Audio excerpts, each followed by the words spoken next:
പുടിനെ വധിക്കാൻ ശ്രമിച്ചതിന്റെ പിന്നിൽ അമേരിക്കയ്ക്ക് പങ്കുണ്ടോ എന്ന തരത്തിലുള്ള അന്വേഷണം ഇപ്പോൾ തകൃതിയായ രീതിയിൽ റഷ്യയിൽ നടക്കുന്നതിനോടനുബന്ധിച്ചാണ് ഇത്തരമൊരു സംഭവങ്ങൾ ഇല്ല എന്നുള്ളൊരു നിഷേധക്കുറിപ്പ് ഉക്രൈൻ്റെ ഭാഗത്തുനിന്നും അമേരിക്കയുടെ ഭാഗത്തുനിന്നും പുറത്തു വന്നത്. കള്ളം പ്രചരിപ്പിക്കുകയും കള്ളം പറയുകയും ചെയ്യുകയാണ് റഷ്യ ചെയ്തത്. അവർ പുറത്തിറക്കുന്ന വീഡിയോ അടിസ്ഥാനമായ രീതിയിൽ അംഗീകരിക്കാൻ വേണ്ടി സാധിക്കുകയില്ല.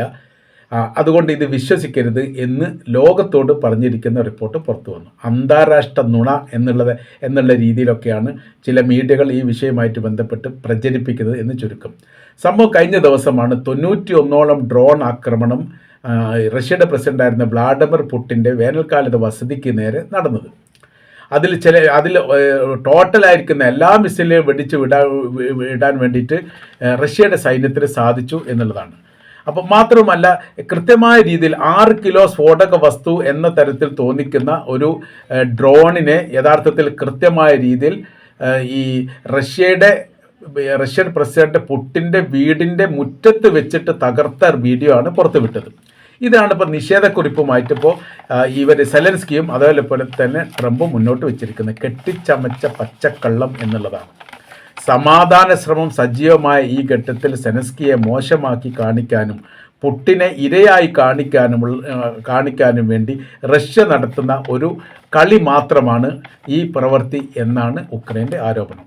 CIA അടക്കം പറയുന്നു ഇതിന് ഇത്തരമൊരു സംഭവം നടന്നിട്ടില്ലെന്നും റഷ്യ പുറത്തുവിട്ട വീഡിയോ ദുരൂഹമാണ്, അതിൽ ദുരൂഹതയുണ്ട്, യാഥാർത്ഥ്യം ഇല്ല എന്ന തരത്തിലാണ് അവരുടെ ഭാഗത്തു നിന്നൊക്കെ റിപ്പോർട്ട് ഇപ്പോൾ പുറത്തു വരുന്നത്.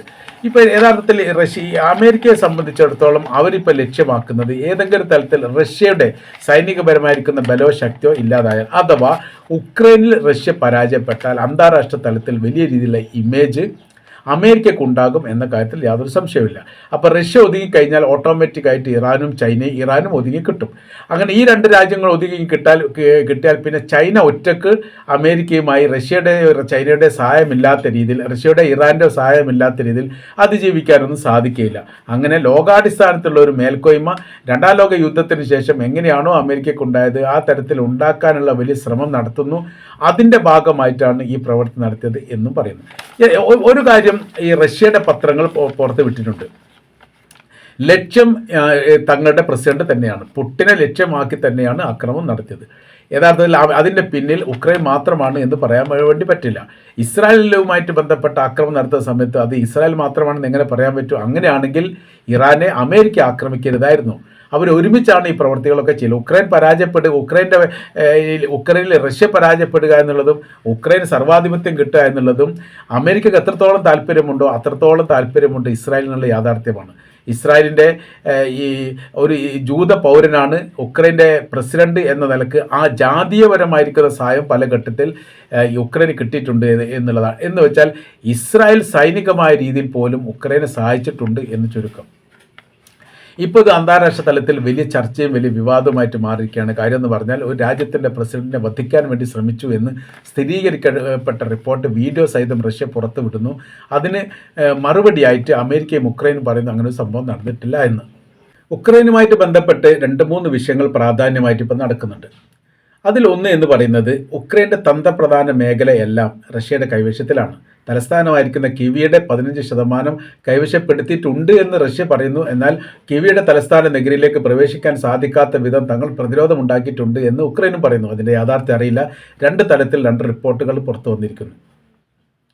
ഏതായാലും ഉക്രൈൻ്റെ കാര്യത്തിൽ വലിയ പ്രയാസത്തിൽ അമേരിക്ക ഉണ്ട്. അത് വീഴുക എന്ന് പറയുന്നത് വെറും ഉക്രൈനിൽ ഒരു ഭരണ പരാജയം ഉണ്ടാവുക, അല്ലെ ഉക്രൈൻ പ്രസിഡന്റ് വ്ളാഡിമിർ സെലൻസ്കി ആ രാജ്യം വിട്ടു പോവുക എന്നുള്ളതിനപ്പുറമായ രീതിയിൽ അമേരിക്ക അവിടെ തോറ്റു കഴിഞ്ഞാൽ പിന്നീട് ഈ മേഖല, അതായത് യൂറോപ്യൻ രാജ്യങ്ങളുടെ മേഖലയിൽ വലിയ രീതിയിൽ ആധിപത്യം ഉണ്ടാക്കാൻ വേണ്ടിയിട്ട് റഷ്യക്ക് സാധിക്കും എന്നുള്ളൊരു ഭയപ്പാട് അമേരിക്കക്കുണ്ട്. യുദ്ധവുമായിട്ട് ബന്ധപ്പെട്ട കാര്യം നോക്കുന്ന സമയത്ത് ഏത് സമയത്തും ഇറങ്ങി പുറപ്പെട്ട് യുദ്ധത്തിന് തയ്യാറാകുന്ന രാജ്യങ്ങളാണ് അമേരിക്കയും റഷ്യയും ഇറാനും അടക്കം. ചൈന പോലും അതിന് അത്ര വലിയ തയ്യാറാവില്ല. ചൈനയിലൊക്കെ ഒരു യുദ്ധവുമായിട്ട് ബന്ധപ്പെട്ട കാര്യത്തിൽ വലിയ തയ്യാറെടുപ്പുകളും വലിയ സംവിധാനങ്ങളും ആ കാര്യത്തെക്കുറിച്ച് കൃത്യമായി പഠിക്കാനുള്ള സമയമെടുത്തിട്ടൊക്കെ ആ പ്രവൃത്തി ചെയ്തു. രണ്ടാം ലോക യുദ്ധത്തിൽ തന്നെ പറയുന്ന സമയത്ത് ചൈന സോവിയറ്റ് യൂണിയൻ്റെ ഭാഗത്തോടൊപ്പം ചേർന്ന് നിന്നിട്ടുണ്ട്. അത് ഏറ്റവും ഒടുവിലാണ്. ചില രേഖകൾ പരിശോധിക്കുന്ന സമയത്ത് ചൈനയുടെ പേര് പോലും കാണാൻ വേണ്ടി സാധിക്കില്ല. ഉണ്ടോ എന്ന് ചോദിച്ചാൽ ഉണ്ട്, ഇല്ല എന്ന് ചോദിച്ചാൽ ഇല്ല. ആ രീതിയിലാണ് രണ്ടാം ലോക യുദ്ധത്തിൽ ചൈനയുടെ പങ്കാളിത്തം. എന്നാൽ വിജയമുണ്ടായ സമയത്ത് സോവിയറ്റ് യൂണിയനോടൊപ്പം ചേർന്ന് നിന്നുകൊണ്ട് തങ്ങളും വിജയശ്രീലരായിട്ടുള്ള വലിയ രീതിയിലുള്ള റിപ്പോർട്ടുകളും അതോടൊപ്പം തന്നെ രാജ്യത്തിൻ്റെ പ്രസിഡന്റ് ലോകത്തെ സംബോധന ചെയ്തിരിക്കുന്ന വലിയ സംഭവങ്ങളൊക്കെ നടന്നിട്ടുണ്ട്. വിജയിച്ച സമയത്ത് അവർ ചേർന്ന് നിൽക്കുന്നു എന്ന് ചുരുക്കം. ഏതായിരുന്നാലും രണ്ടാം ലോക യുദ്ധത്തിൽ പങ്കാളിത്തമുണ്ട് എന്നതിൻ്റെ അടിസ്ഥാനത്തിൽ തന്നെയാണ് ലോക രാജ്യങ്ങളുടെ സൈനിക പട്ടികയിലേക്ക് വളരെ എളുപ്പത്തിൽ ചൈനയ്ക്ക് കയറാൻ വേണ്ടി സാധിച്ചത്. ആണവായുധമുള്ള വലിയ രാജ്യങ്ങളിൽ ചൈനയുടെ പേരുണ്ട് എന്നുള്ളതൊക്കെ ഇതിനോടനുബന്ധിച്ചുണ്ടായതാണ്. റഷ്യയുമായിട്ട് ബന്ധത്തിൻ്റെ അന്നത്തെ കാലത്ത് സോവിയറ്റ് യൂണിയനിൽ സമ്പൂർണ്ണമായിരിക്കുന്ന കമ്മ്യൂണിസമാണ്. അങ്ങനെ തന്നെയാണ് ചൈനയിലും. ചൈനയിൽ ഇപ്പോൾ സമ്പൂർണ്ണമായിട്ട് നിൽക്കുന്നു. റഷ്യയെ സംബന്ധിച്ചിടത്തോളം അവിടെ വലിയ രീതിയിലുള്ള പിളർപ്പുണ്ടാകുന്നു, ജനാധിപത്യ സംവിധാനത്തിലേക്ക് കാര്യങ്ങൾ പോകുന്നു. ആ രീതിയിലാണ് അതിൻ്റെ റൂട്ട് മാപ്പൊക്കെ പോകുന്നത്. ഇപ്പം ലോകാടിസ്ഥാനത്തിൽ നടക്കുന്ന മാരകമായിരിക്കുന്ന യുദ്ധത്തിൻ്റെ ഒന്ന് ഉക്രൈൻ റഷ്യയും തമ്മിലുള്ള യുദ്ധം തന്നെയാണ്.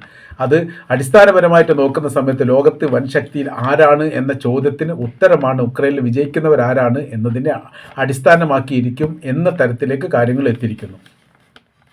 ഇത് അമേരിക്കയ്ക്ക് വലിയ രീതിയിലുള്ള ഭയപ്പാടുണ്ടാക്കിയിരിക്കുന്ന കാര്യമാണ്. രണ്ട് തരത്തിൽ ഇപ്പോൾ വലിയ രീതിയിലുള്ള ആക്രമണ രീതികൾ റഷ്യക്ക് നേരെയും റഷ്യ ഉക്രൈന് നേരെയും നടത്തിയിട്ടുണ്ട്. 4 പ്രാവശ്യമെങ്കിലും ഉക്രൈൻ്റെ പ്രസിഡൻ്റായിരിക്കുന്ന വ്ളാഡിമിർ സെലൻസ്കിയെ വധിക്കാൻ വേണ്ടിയിട്ട് റഷ്യ ആയുധങ്ങൾ അയക്കുകയോ അല്ലെങ്കിൽ മിസൈൽ ഡ്രോണുകൾ പായിക്കുകയോ ചെയ്തിട്ടുണ്ട് എന്ന് ഉക്രൈൻ്റെ പ്രസിഡന്റ് തന്നെ പറഞ്ഞിട്ടുണ്ട്. അവരുടെ ഭരണ സംവിധാനത്തിൽ നിന്ന് ഔദ്യോഗിക റിപ്പോർട്ട് പ്രകാരം 4 തവണയെങ്കിലും തങ്ങളുടെ പ്രസിഡന്റിനെ വധിക്കാൻ വേണ്ടി ശ്രമിച്ചിട്ടുണ്ട് എന്നവർ പറയുന്നു. എന്നാൽ ഈ 4 അവർ നിഷേധിച്ചിട്ടുണ്ട്.